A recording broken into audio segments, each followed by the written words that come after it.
में हम यही कहना चाहते हैं कि हिमाचल और कर्नाटक तो एक झांकी है, पूरी पिक्चर हरियाणा में दिखाना बाकी है। जो बीजेपी का एक नारा जो चल रहा था कि काला धन लाएंगे, 15 लाख सबके बाटे आएंगे, वो नारा कहीं ना कहीं परिवर्तित अब ये हो गया कि काले धन वालों को बीजेपी में लाएंगे, वॉशिंग मशीन में उस काले धन को सफ़ेद कराएंगे।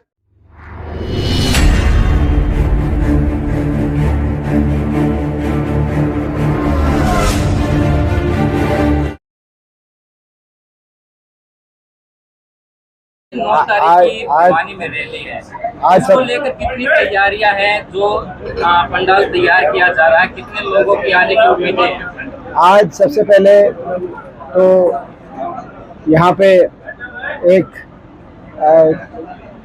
चाय कार्यक्रम पे जो हमारे भाई अभिजीत जो कि मेरे एक बहुत ही संघर्षशील युवा साथी रहे, युवा कांग्रेस के माध्यम से हम लोगों ने बहुत एक साथ काम करने का अवसर मिला है। और हमारे अंकल लाल सिंह जी का भी बहुत, हमें जो हुड्डा साहब के बहुत एक विश्वास पात्र,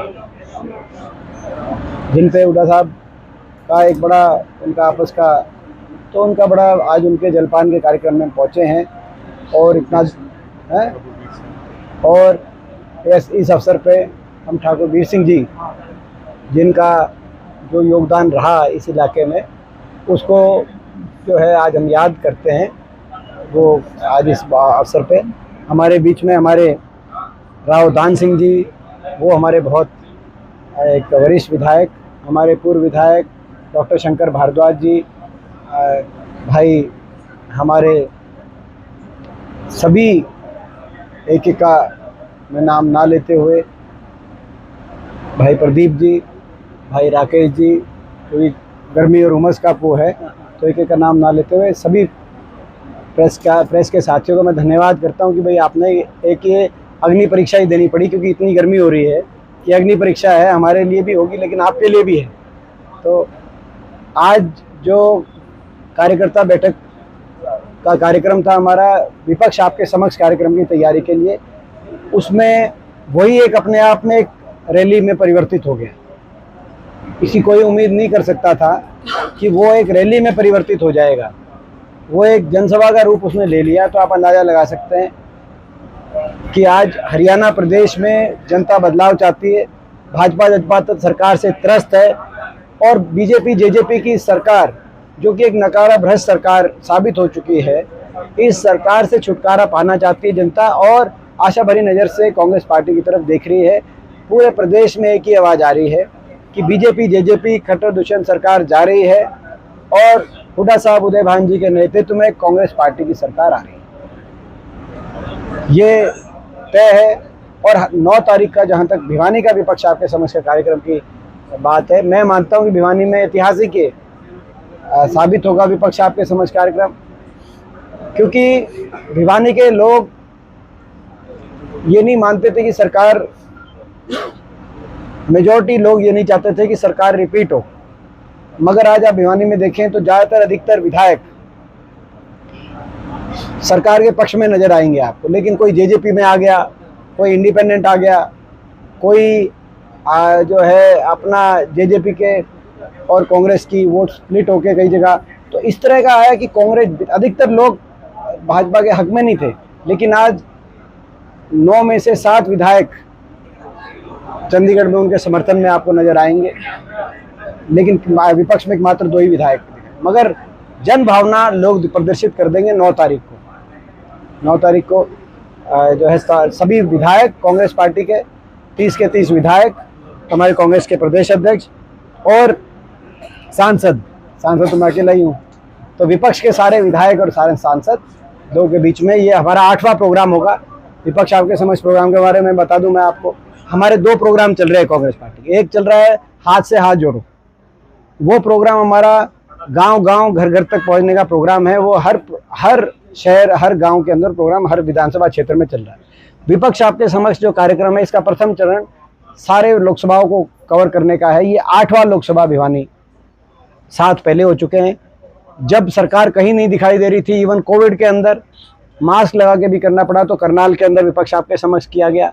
जब किसान आंदोलन में सरकार नहीं दिखाई दे रही थी, तब जींद के अंदर हमने विपक्ष आपके समक्ष प्रोग्राम किया। लगातार विपक्ष के रूप में कांग्रेस मजबूती से लोगों के बीच में रही, और ये 8वां प्रोग्राम अभी भिवानी में होगा।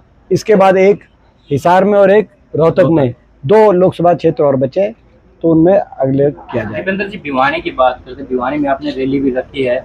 बीजेपी के 3 विधायक है, 4 विधानसभा में से एक है, एक कांग्रेस का है। वो भी बात करें तो आपके गुट से अलग है, तो ये तो 3 इसको कैसे तोड़ेंगे? ऐसा कुछ नहीं है। कांग्रेस एकजुट है और कांग्रेस पूर्ण तरह से एकजुट है। कांग्रेस पूरी प्रदेश की एकजुटता से भाजपा के खिलाफ खड़ी है। बात सिर्फ कांग्रेस पार्टी के जो नेता वो कहते हैं, दिखाई तो नहीं देता धरातल पर। ये तो देखो, अब भाजपा है, क्या कारण है कि जब आदमपुर का उपचुनाव हुआ तो राव इंद्रजीत जी उस चुनाव में नज़र नहीं आए। कृष्णपाल गुर्जर जी उस चुनाव में केंद्रीय मंत्री जरूर हैं दोनों, उस चुनाव में आए नहीं। रमेश कौशिक जी सांसद उस चुनाव में आए नहीं। धर्मवीर जी उस चुनाव में दिखाई नहीं दिए। क्या कारण है कि जो है ये गठबंधन जो है, ये सरकार जो है, सरकार में इतने लठ बज रहे हैं आपस में, जेजेपी में बीजेपी में, जिसका कोई अंदाज़ा नहीं लगाया जा सकता। जेजेपी के जो उप मुख्यमंत्री अपने हलकों में जाते हैं, उन हलकों के विधायक उनके प्रोग्रामों में नहीं आ रहे। क्या कारण है कि सरकार की भ्रष्टाचार की कहानियां विपक्ष और कांग्रेस ही बोले, उससे पहले सरकारी विधायक और सांसद बोल रहे हैं। दादा गौतम कह रहे हैं कि एक खोपर एकला सारा जीन गया, और जो है हमारे डॉक्टर अरविंद शर्मा जी वो कह रहे हैं कि रोहतक के एक हमारे जो विधायक हैं, पूर्व मंत्री हैं, उन्होंने अमृत घोटाला का उन पर, डॉक्टर अरविंद शर्मा जी ने तो मुख्यमंत्री जी के बारे में क्या क्या कहा, वो तो मैं आपको रिपीट भी नहीं कर सकता, क्योंकि मैं रिपीट करूंगा तो आपको बीप बीप बीप बीप करके चलाना पड़ेगा। तो ये इस प्रकार का भाषा का प्रयोग हो रहा है। तो भाजपा के अंदर तो दिख रहा है आपको, कांग्रेस एकजुट है। लेकिन किरण चौधरी का कल एक बयान आया जिस तरह से वो कह रहे हैं कि अगर उनको भी न्योता मिलता हुड्डा साहब या उद्धव राम जी की तरफ, आज यहाँ पर बढ़ सकती है। आज हुड्डा साहब ने का अपने स्टेटमेंट शायद आपने देख लिया होगा। आज हुड्डा साहब ने भी अपनी बात उस पर, हुड्डा साहब ने भी बताया है कि उनको टेलीफोन पे उनका निमंत्रण दिया गया था, और मेरी नेता विपक्ष द्वारा केवल किरण चौधरी जी ही नहीं, सभी विधायकों को नेता विपक्ष द्वारा टेलीफोन पे भी निमंत्रण दिया गया है। और जो है सारे जो है विधायक दल की बैठक में, जिसमें सभी शामिल होते हैं विधायक, उसी में ये निर्णय होता है कि विपक्ष आपके समक्ष प्रोग्राम अगला कहाँ किया जाता है। और जैसा कि हुड्डा साहब ने आज अपनी प्रेस वार्ता में कहा कि उन्होंने स्वयं जो है कहते हैं उनको टेलीफोन करके उसका निमंत्रण दिया था। तो क्या दोनों हुड्डा साहब और किरण चौधरी एक मंच पर भिवानी में दिखाई देंगे? वो तो देखो, वो तो जो है वो तो लोग आएंगे। देखिए विपक्ष आपके समक्ष प्रोग्राम में अमूमन नेता विपक्ष हुड्डा साहब और जो है प्रदेश अध्यक्ष, अमूमन अगर आप हम सातों प्रोग्राम का ये रूप देखें तो सातों प्रोग्रामों में यही रहा है। एक प्रोग्राम में हमारे प्रभारी जरूर आए थे, लेकिन लगभग प्रोग्राम में, क्योंकि ये जो है जहाँ जब प्रदेश स्तर की कोई आयोजन किया जाएगा तब तो निश्चित रूप से केंद्र से भी जो है, तो बाकी अभी तक इसका यही प्रारूप है। संगठन की बात करें कब तक पूरा हो जाएगा? देखिए संगठन हमारा, जो मैं बार बार कहता रहा हूँ कि हमारा संगठन गांव-गांव, घर-घर में हमारा संगठन मजबूत है। और कांग्रेस के पक्ष में आज जो माहौल आप देख रहे हैं, इसलिए देख रहे हैं कि संगठन हमारा मजबूत है। बाकी जहाँ तक संगठन गठन की बात है, वो एक प्रक्रिया है। कांग्रेस पार्टी का हाईकमांड जैसा जब ठीक समझेगा, तो कांग्रेस के हित में समझेगा, तब संगठन का विस्तार किया जाएगा। जो पदों की, पदाधिकारियों के विस्तार की बात है, मगर हमारा संगठन गांव-गांव, बीजेपी का संगठन तो पन्ना संगठन, वो तो पन्नों पे ही है। हमारा संगठन हर गांव, हर शहर, हर घर तक हमारा संगठन है। ये धनखड़ साहब की स्टेटमेंट आई थी कि जी हमने पिछले 9 साल से बीजेपी का बड़ा मजबूत संगठन है और कांग्रेस का संगठन ही नहीं है। तो मैं धनखड़ साहब को भी याद दिलाना चाहूँगा कि उन्होंने भी 2019 में चुनाव लड़ा बादली क्षेत्र में, तब भी वो कहते थे कि कोई संगठन है नहीं और कांग्रेस का संगठन ही नहीं है और भाजपा मजबूत संगठन है। लेकिन पंडित कुलदीप वत्स के रूप में लोगों ने एक बड़े बहुमत के साथ जिस तरह का जनादेश दिया, तो वो कहीं ना कहीं हमारा संगठन आपका पन्नों पे था, हमारा धरातल पे रहा होगा, तभी वो नतीजा आया। तो आज भी धरातल पे हमारा संगठन मजबूत है और बाकी जो विस्तार है पदाधिकारियों के सूची की जो विस्तार है वो आने वाले समय में किया जाएगा। बीजेपी और बीजेपी की तरफ से अलग अलग बयानबाजी आते हैं, दोनों पार्टियां चुनाव की हर सीट पर तैयारी कर रहे हैं, इससे कांग्रेस पर कितना असर पड़ेगा? अलग अलग आते हैं दोनों पार्टियां। देखिए, जेजेपी और बीजेपी की जहाँ तक बात है, जेजेपी पार्टी का तो मेरा मानना है कि जनाधार समाप्त हो चुका है और मैं चुनौती के साथ कह सकता हूँ कि शायद इनकी कि भाई जेजेपी पार्टी की अगले चुनाव में एक भी सीट हरियाणा में नहीं आएगी। स्वयं उप मुख्यमंत्री जी का जो आप विधानसभा क्षेत्र है उचाना, आप उचाना में जाके आप सर्वे करा के देख लें। आज लोगों ने जो जेजेपी पार्टी है उसमें लोगों को के साथ विश्वासघात किया, अपने मतदाता को कहा कि बीजेपी को करो जमुना पार, फिर बनवा दी बीजेपी की सरकार, उनके साथ विश्वासघात किया। फिर कहा कि 5100 बुढ़ापा पेंशन पे हमने समझौता किया है, बड़े बुजुर्गों के साथ धोखा किया। अभी मुख्यमंत्री जी ने क्लियर किया कि 5100 पेंशन की बात ही नहीं हुई थी। महकमों की केवल महकमे, कौन से महकमे से कमाई हो सकती है, इस आधार पे इन्होंने समझौता किया भ्रष्टाचार की छूट के लिए। फिर इन्होंने किसान आंदोलन में कहा कानून वापस ही नहीं हो सकते। फिर बाद में जो है जब वापस हुए तो स्पष्ट हो गया कि सबसे बड़ा धोखा ये दे रहे थे। फिर इन्होंने खिलाड़ियों के आंदोलन में भी बेटियों तक के साथ विश्वासघात किया। तो ये पार्टी कैसी है जिसकी एक इतिहास लिखा जाएगा, देश के इतिहास, राजनीतिक इतिहास पे जब कोई किताब छापी जाएगी और उस किताब में विश्वासघात पे एक चैप्टर लिखा जाएगा, उस चैप्टर की शुरुआत जेजेपी नामक पार्टी से की जाएगी। सर, यूनिफॉर्म सिविल कोड की बात करें सर, बीजेपी उसके अपना लोकसभा में उसमें बिल पास करने की सोच रही है, किस प्रकार देख रहे हैं? देखिए, अभी इसका कोई ड्राफ्ट नहीं आया है। जब ड्राफ्ट कल कांग्रेस पार्टी के संसदीय दल की रणनीति समूह की बैठक हुई जिसमें मेरे को भी मैंने भी हिस्सा लिया और कहते हैं खड़गे जी और सोनिया जी के नेतृत्व में जो वरिष्ठ सांसदों की हमारी कल बैठक रही रणनीति समूह की, तो उसमें यही एक बात आई इस पे चर्चा होने के बाद कि अभी तो कोई ड्राफ्ट ही नहीं आया। ड्राफ्ट आएगा, उसमें क्या है क्या नहीं, उसके बाद कांग्रेस पार्टी अपनी प्रतिक्रिया। 2024 के विधानसभा चुनाव में कांग्रेस कितनी अपनी सीटें मान रही है? अगर बहुमत नहीं आया तो किसके साथ गठबंधन? कांग्रेस का बहुमत आएगा, निश्चित तौर से हमें विश्वास है। प्रचंड बहुमत के साथ कांग्रेस पार्टी की सरकार बनेगी। आपने जो देश में भी बदलाव की जो बात हरियाणा में तो है ही, जो आपने देखी हिमाचल कर्नाटक में, हम यही कहना चाहते हैं कि हिमाचल और कर्नाटक तो एक झांकी है, पूरी पिक्चर हरियाणा में दिखाना बाकी है। पूरी पिक्चर हरियाणा में शहर में आप दोपहर से घूम रहे हैं, चाय पे है, प्रोग्राम पे है, भिवानी शहर की दशा क्या मानते हैं? देखिए, भिवानी शहर में मैं मानता हूं कि जो दुर्भाग्य से देखो खट्टर सरकार तो पूरे हरियाणा में ही विफल सरकार साबित हुई है। पूरे प्रदेश को विकास की पटरी से उतारने का काम इस सरकार ने किया, निश्चित तौर से जो दो राय नहीं है। लेकिन यहाँ पे जो हमारे जो विधायक हैं उनकी परफॉर्मेंस भी, क्योंकि ये शहर मेरे लिए एक बहुत ही, क्योंकि मेरा कॉलेज का टाउन है, मैंने अपनी शिक्षा यहाँ ग्रहण करी, जो अपनी जवानी जहाँ चली जाए, एक जीवन होता है और एक जीवन में एक जवानी होती है, वो जवानी जहाँ बिता दें वहाँ से एक बहुत ही ज़्यादा एक लगाव हो जाता है उस इलाके से।